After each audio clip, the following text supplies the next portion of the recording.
All right, so is this Ford Ranger the perfect beginner vehicle? I am gonna say yes, and we're gonna go through and review this. So this is a 2010 Ford Ranger two-wheel drive with a 2.3 liter four-cylinder, automatic transmission, 410 gears, 16 valve engine, air conditioning, cruise, no power locks, windows, or mirrors. That's all manual. So cruise and air basically are your options. So we'll go through why this meets all the criteria for a beginner's vehicle. All right, so this truck needed a few things before we got going with it here. So the first thing was the tires were really bad. I don't know if there was a broken belt, something let go in the front driver's side or front passenger side tire. Just it was wearing kind of funny, and it also was very noisy. So white letter tires, that is one requirement. If you're going to have a beginner's car, got to have white letter tires. Absolutely has to. The other thing is unidentified odor in the cab. Not sure what it is. We did scrub the seats with some carpet clean, but it still has some odd smell going on. Not sure what that is. Just like my first vehicle, which actually had cat piss smell because a cat actually pissed on the seat. That's really hard to get out. This isn't that cat piss. I would say it's more like a creosote type smell. Not sure why it would smell like creosote.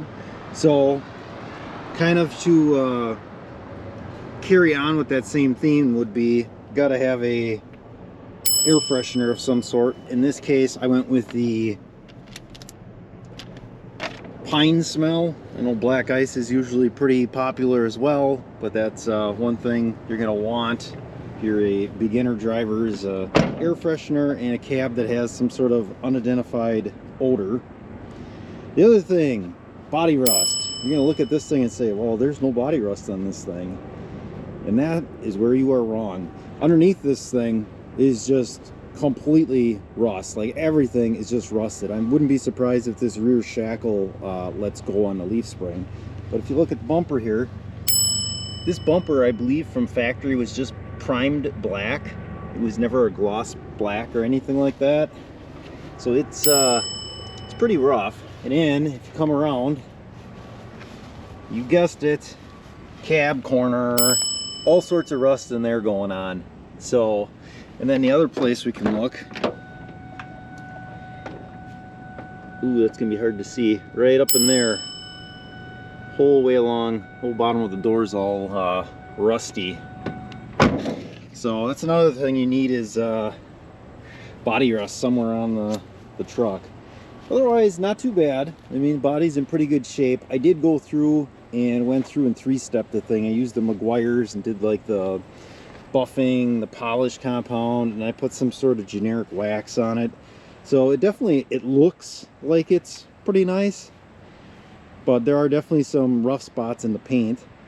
Another thing you need for a beginner vehicle, something that makes it unique, that sets it off or makes it completely different than anything else. That's going to be these wood bed rails here. Definitely is something a little different, and definitely will set this apart from anybody else, especially anyone else with a red 6-foot box Ford Ranger. So some other stuff on the body here. I have been using some touch-up paint, which is actually pretty close, but there's quite a few spots, I know it's hard to see, that it was actually down to primer. Up in there, and there's a dent in the back window there. Some spots in here, but anywhere where I saw there was anything I went through. I haven't done anything with the tailgate because that's in pretty rough shape. Inside the box isn't too bad.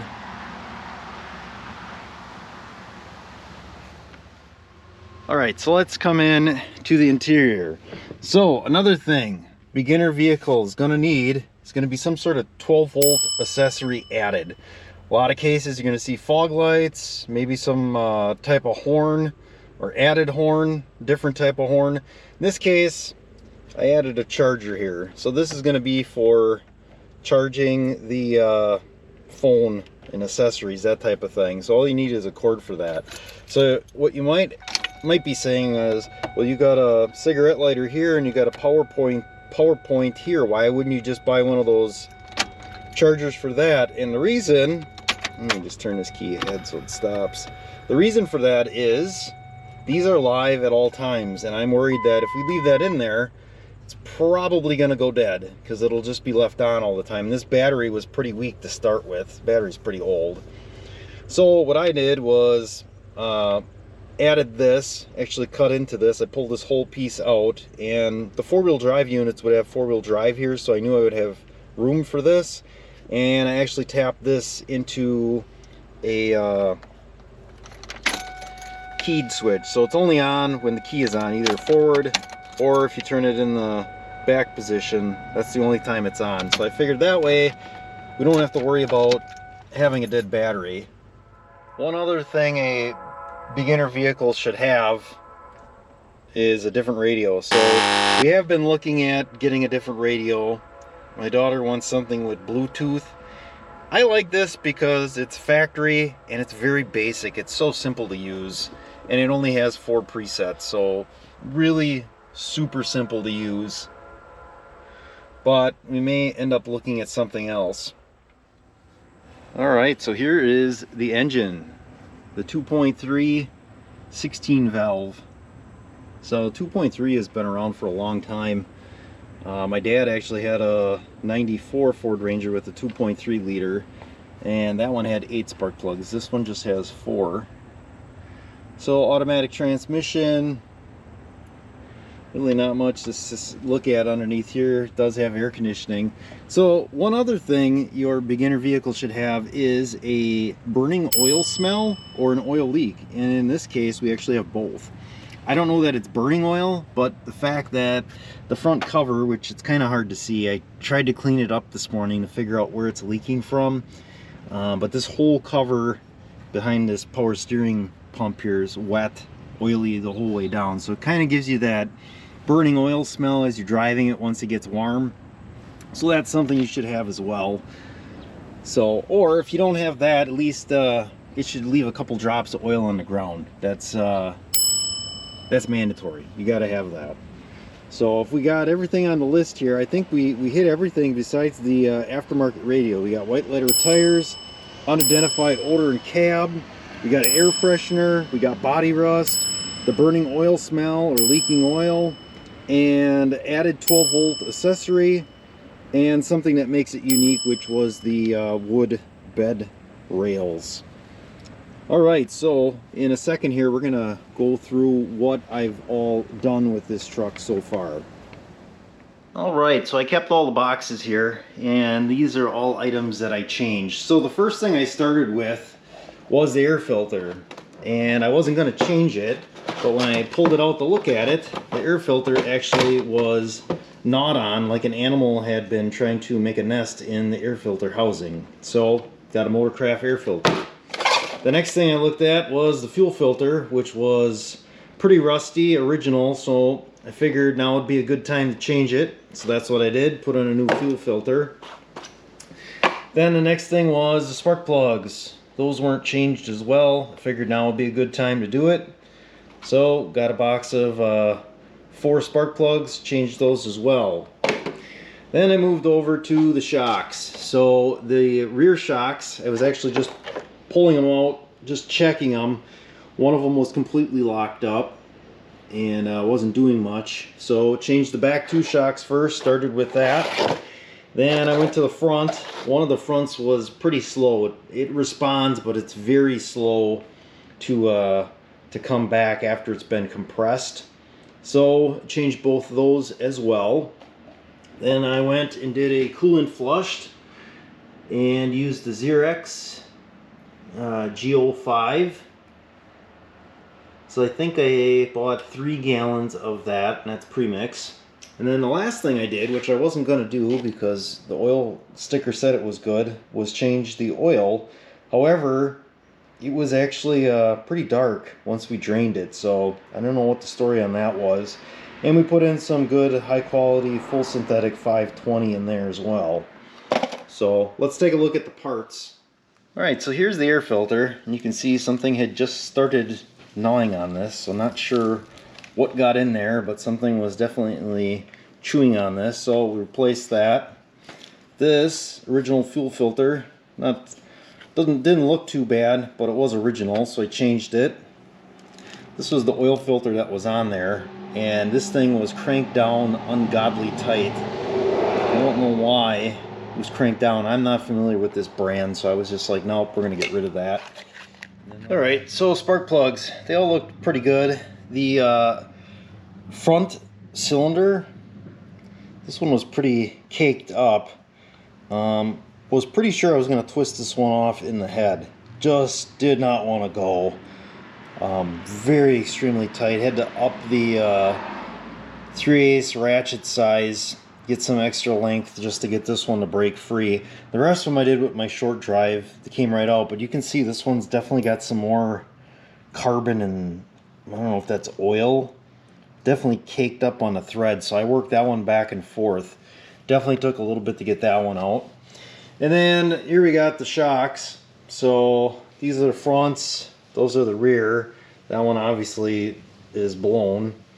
That one still somewhat functions, but one of these two, when you push it all the way down, it comes back, but it's not like comes right back up. It comes up real slow, like a little each time. So replaced those two. Didn't really have any problem getting the bolts or nuts off there. Just put some Croyle and patience and got them off. So that's all of the parts at this point that I've taken care of. Alright, so let's talk about these tires. So I was looking for a tire that was not so much a car tire. What was on here looked very much like a car tire. No idea the brand, didn't recognize it. So basically just went into the discount tire and started searching for tires. Found these. They had pretty good reviews, and I liked the way they looked.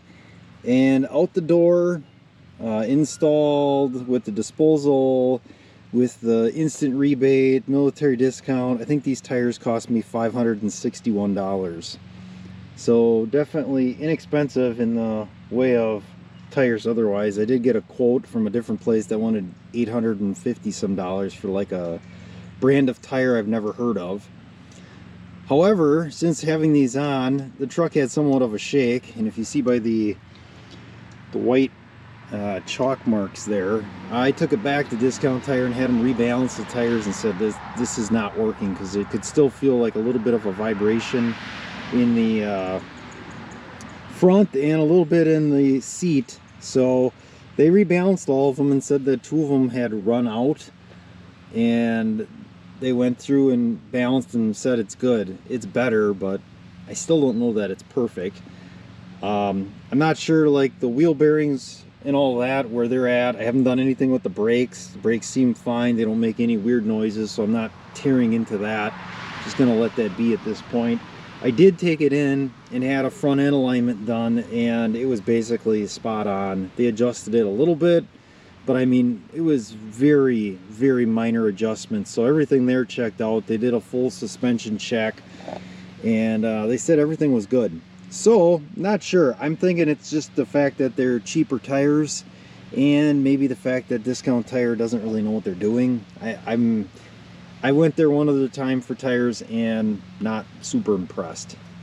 So that's what you get. And it's always been, you kind of get what you pay for with tires. Usually if you buy a cheap tire, there's a reason why it's cheap. It's just not, the rubber quality is not the same. Alright, so what we probably should do is take this thing out for a road trip. It is extremely buzzy. The motor is extremely loud. Makes a lot of noise.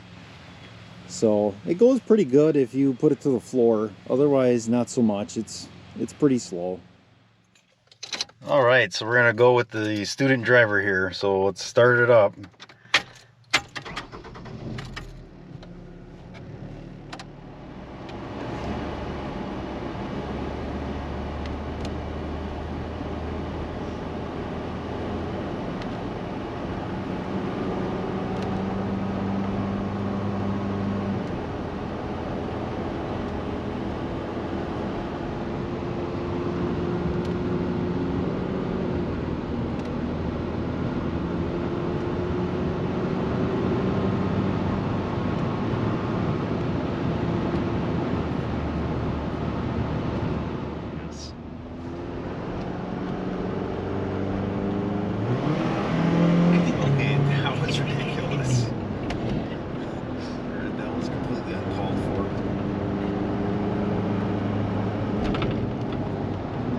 definitely does not ride the nicest with the short wheelbase. Very bumpy, and then along with the 4-cylinder engine, very buzzy, very noisy when